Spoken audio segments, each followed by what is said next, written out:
La boîte à vélo qui est donc située à côté des jardins du Colisée Lambersart contient 2 vélos à assistance électrique, 2 vélos cargo. C'est du libre service et ça permet aux gens de se tester à la pratique de ce mode de transport durable.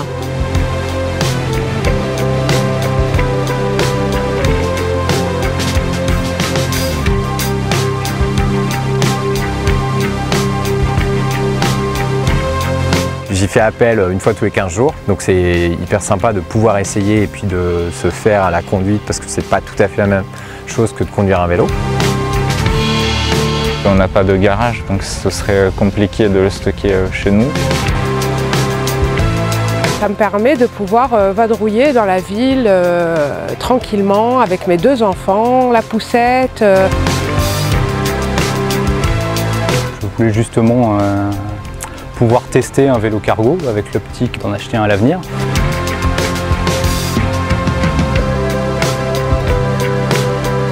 On ne vise pas la rentabilité, on est vraiment sur de l'intérêt général et sur du service d'intérêt général. Quand j'ai découvert que c'était associatif, j'étais vraiment scotchée parce que je me suis dit c'est vraiment top d'avoir des citoyens comme vous et moi qui mettent à disposition ce mode de transport pour permettre aux gens de pouvoir découvrir cette nouvelle façon de circuler. Il faudra en avoir plus de boîtes à vélo réparties sur le territoire pour pouvoir toucher le plus de gens possible. J'aimerais bien probablement proposer des heures de découverte pour des Lambersartois pour que ce soit plus soutenu au niveau local. Ça ferait sens que ce type de vélo soit accessible sur des quartiers, qu'il y en ait une dizaine, et de fait, est-ce que c'est pas un devoir politique?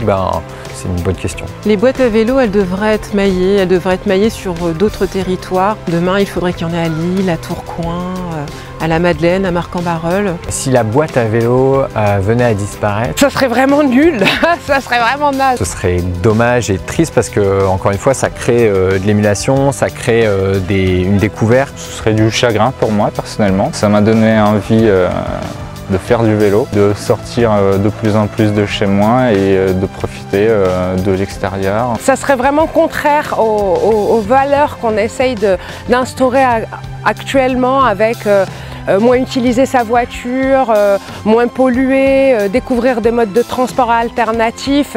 Ce serait par rapport aux collectivités passer à côté de quelque chose et louper le coche pour l'avenir de la mobilité en ville. On a besoin de la collectivité. Le projet a besoin d'être subventionné. Inciter les gens à changer leurs habitudes, c'est aussi aller sur un terrain incitatif en termes de tarifs. Donc forcément, il faut que le tarif à l'heure soit pas cher pour faire émerger la transition des citoyens.